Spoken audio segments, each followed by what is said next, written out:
AOBI کے 6 لاکھ سے زائد پنشنرز اب بھی مشکلات کا شکار ہیں۔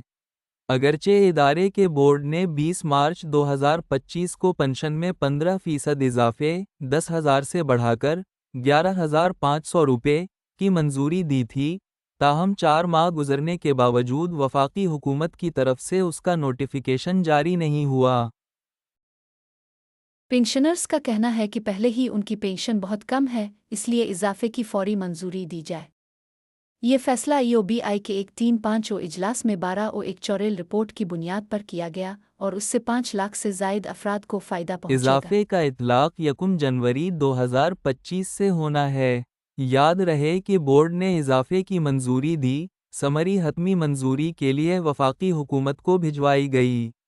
پنشنرز کا کہنا ہے کہ پہلے ہی پنشن بہت کم ہے، اضافے کی فوری منظوری دی جائے۔